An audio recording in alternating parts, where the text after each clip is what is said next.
Hey, how you doing? This is Dave. I wonder if you had any used vegetable oil for me.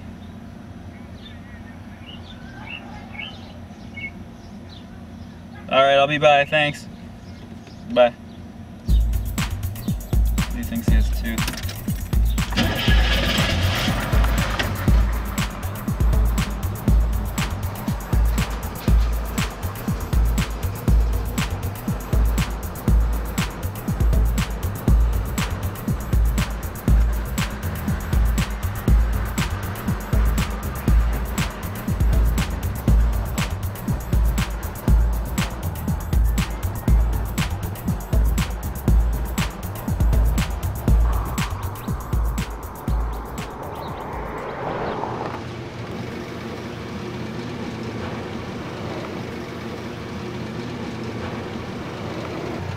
This is how I used to collect oil back in the day. Just scoop it out? Yeah. That was usually when I didn't have permission. I had permission.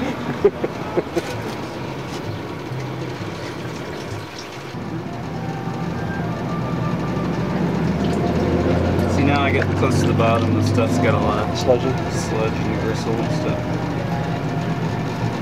So what I really hope to do, if they go along with it, is just take kind of the good stuff and then maybe every 6 months really scrape out the gunk. Yeah. Get rid of it or whatever. So it's probably about 5 gallons in there. I'm just going to leave it. Hope he doesn't get pissed.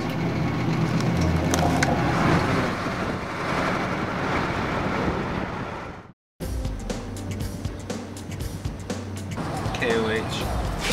This is the catalyst used to make the fuel. So I found it saves a lot of time if I weigh out individual bags of catalyst and then use it each time.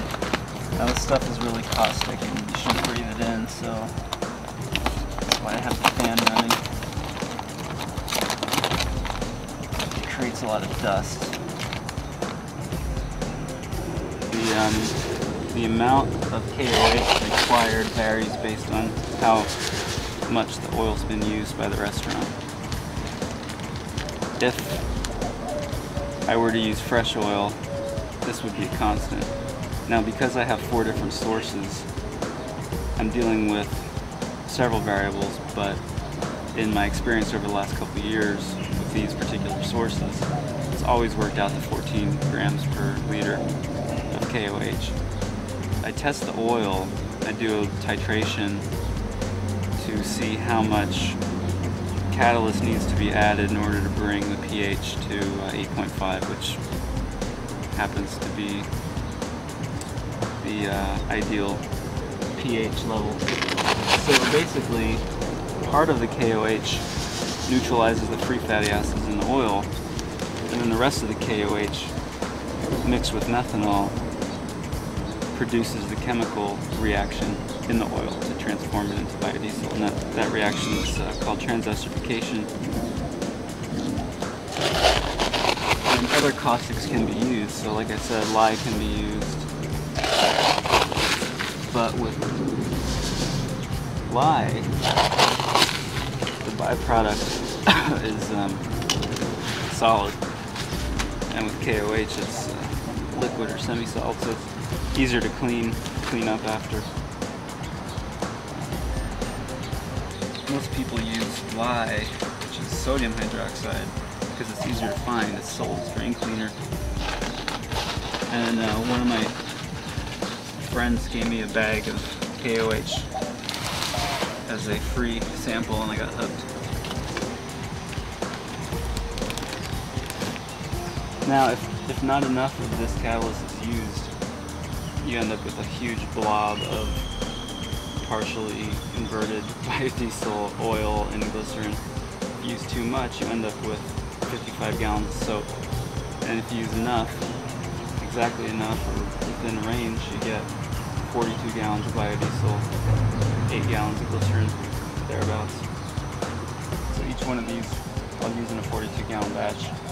And with a slight increase in price in KOH and a more significant increase in methanol, over the last 4 years. I figured just last week that it cost me about 75 cents a gallon. It used to be closer to 60. But at the same time, petroleum diesels increased from 98 cents to 307. So try not to get the dust or the residue on the outside of the bag, because I like to minimize exposure to this stuff. The ingredients are really volatile, so the methanol, the KOH, and the exposure to either is really the most dangerous steps. And then once it's made, biodiesel is non-toxic, glycerin is non-toxic. There could be some unreacted methanol in there, but that evaporates pretty easily. So yeah, this is the dangerous, one of the dangerous steps. People have tried to come up with creative ways of getting rid of the glycerin, and I've done different things. Once I traded it to a hippie girl to make soap out of it, and she gave me some essential oils, which I never use. It just makes my car smell better because it's been in the trunk for 3 years. But I thought about making soap. I've composted it, I've thrown it away, and I've stockpiled it. So I really haven't figured out a use for it. One of the reasons I'm sensitive about what the neighbors might think is that I could imagine what I would think if I saw my neighbors doing something like this. I'm going to change gloves.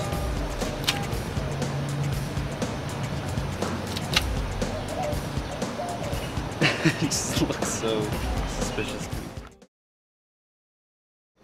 I've only ever had problems with GM diesels, and this literally just started 2 weeks ago. This problem started.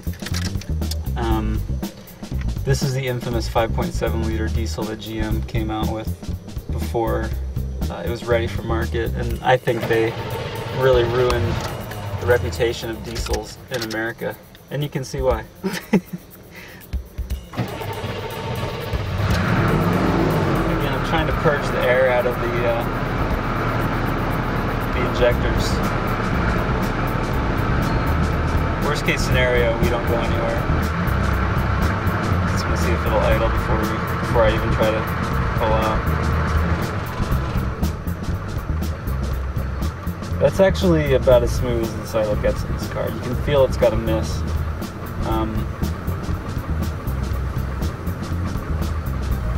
And it might start surging and die. Because like I said, there is an air bubble. And one of the caveats with using biodiesel in any pre-1990 vehicle that used natural rubber is that biodiesel will corrode the rubber. So I noticed in the last couple months my injector seals started leaking. And I mean, this truck leaked everything before I got it. But that's gotten worse. I haven't had that problem in anything else. I had a similar problem in my old van, which was a GM. That was my first, quote, test vehicle. And my approach has been to find the cheapest diesel vehicles possible, so that if they do explode based on there's a diesel right there, you can tell by the sound of the engine, by my inferior quality fuel, I won't be out too much money, and it'll make for a funny story. I'll take surface streets instead, or back surface streets instead of main thoroughfares.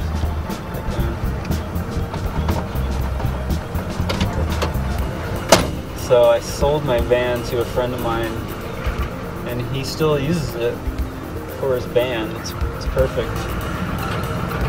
I was transporting 2 5-gallon buckets of grease inside the van once, and I made it turn a little too fast, and I had my own Exxon Valdez experience, which is disgusting. So I found this truck, and it suits my needs better. I sold my van for real cheap, and my friend stripped the entire interior and redid all the carpeting, because it was disgusting. It smelled like rancid, rotting vegetable oil. I had like a dozen of those evergreen tree air fresheners when I sold it to him. I mean, he knew what he was getting into, but that's how I tolerated it for the 6 months before I sold it. I try to keep things as low-tech as possible, so if I wanted to be scientific when I got a new vehicle, I would flush out the fuel system, change the fuel filter, clean it, and see how long it takes to get clogged. And instead, I just drive it until it gets clogged, change it, and then use that more as a baseline. And what I found is that with GM cars, I need to change the filter about once a year. And with my old Mercedes, I never had to change it. With my older Volkswagen, I didn't change it. But yeah, that's the funny thing, because okay, so I switched to biodiesel. I get a plug filter. Is it because the biodiesel is so clean and such a good solvent that it cleaned out the previous gunk, or is it that I put crappy biodiesel in there and clogged the filter? So everybody likes to think, including me, oh well, I'm purging out the old gunk in there. This is actually running really well. So did this come with the truck? No, I got that recently. I thought that was perfect. It did come with this blanket though, and there's another blanket in the back. Came with this great dash mat. And it did come with a once very high-end stereo. Here's one of my nosy neighbors now. I'm sure they'll come over. So I'm gonna back in. Like I said, they always seem to find an excuse to come outside whenever I'm here.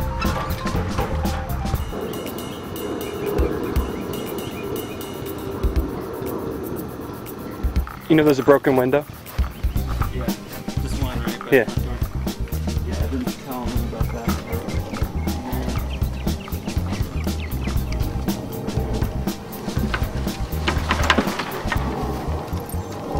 Welcome to my empire. When we're here, like watching and laughing and helping. And climbed up on the roof, and I looked right at him, and when he saw me, he got all flustered, and he went up and pretended to adjust his fake owl. Like he just had to go adjust his fake owl at that precise moment. It was really funny.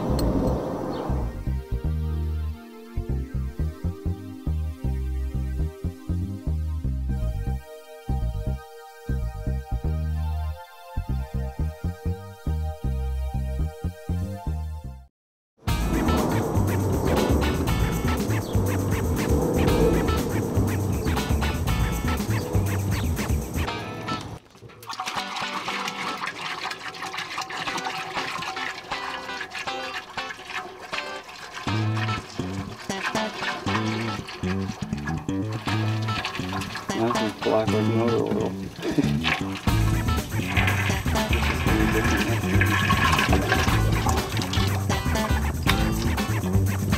I try to mix all the oils together to get a blend. Not really use much. Oh yeah. Sure it is.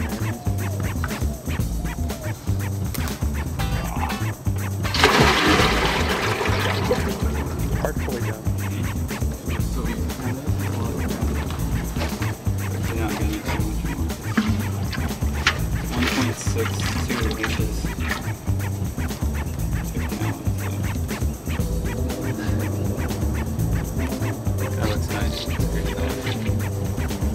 Generally, the lighter it is, the better quality.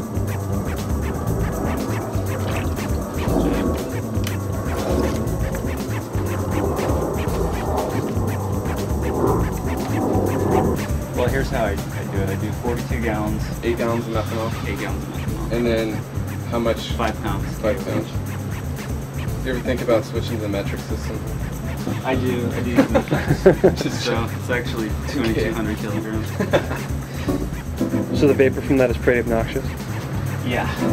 And it absorbs through your skin and causes blindness and nerve damage. Yeah, that's not a good thing. During Prohibition, when people would distill their own alcohol, a certain percentage of it would turn into methanol just from the crude process, and people would go blind drinking moonshine. And actually, the signs and symptoms of methanol poisoning are intoxication, but except you die instead of get a hangover. So I have my special funnel. Alright, I'm going to try to hold my breath now.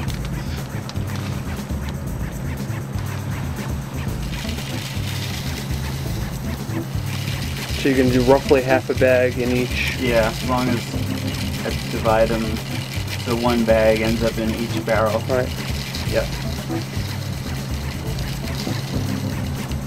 You can see it's kind of churning and bubbling, and it gets really hot. Really? Yeah. I mean, you can touch the side and feel it. Yeah, it's pretty warm. Then it'll continue to heat up. So what you can't do is pour the alcohol in the vegetable oil first. Yeah, and then, it's that one. got to be dissolved in the alcohol first.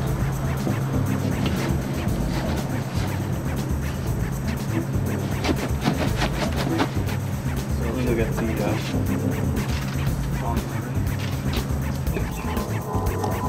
I usually start the mixer before I pour that stuff in just to get it more consistent. And that's adjustable. Right. So you guys stand back. That's churning at a good rate. Yeah, that's good. Any more than that, it'll splash over when Right. you have this. In fact, I might have to turn it down a notch, but this is a 10 speed, 5/4.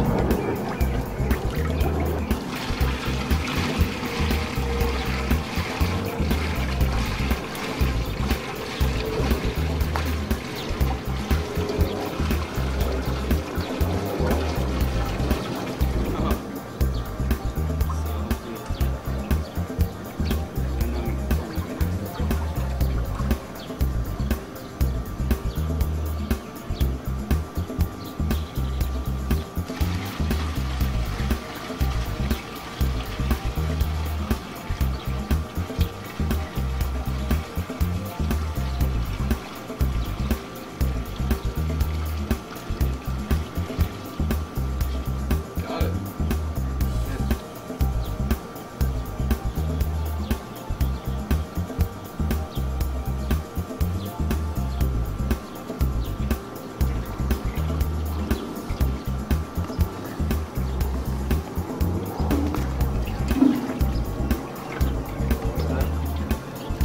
Okay, well, I'll get started on that.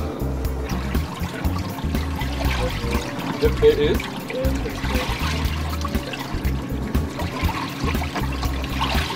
It looks all like that marbly thing.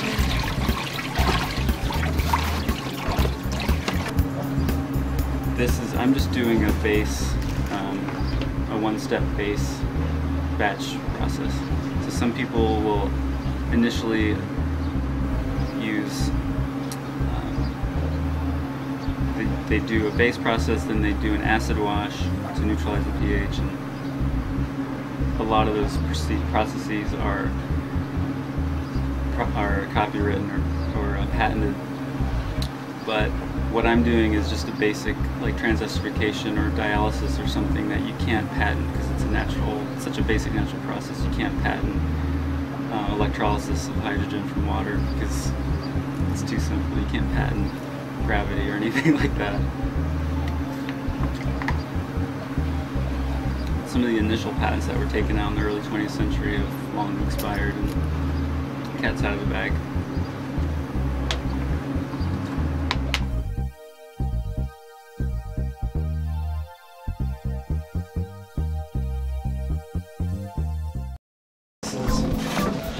I mentioned I do things low tech, so all I do is decant it.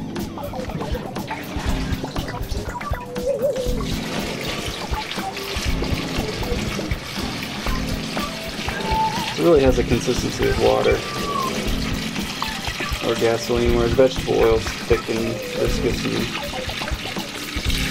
greasy. Notice I don't filter at all. Just use gravity. And I rely on the vehicle's fuel filter. But I mean, you can see the color is a nice light amber. That's what you want to see. No chunks, no swirly contaminants or anything. And after a while, you get a feel for if it's a bad batch or not. Yeah, and you can tell right away if it's a bad batch. It wouldn't look anything like this. It would just be multi-colored, multi-layered, multi-consistency blobs of chunks of floaties and stuff. Here, let me just take the next scoop. It's a lot darker and cloudier. It's kind of hard to see, but there you can see that. It's kind of sludge in the bottom. See how it's black all of a Oh sudden? yeah, yeah.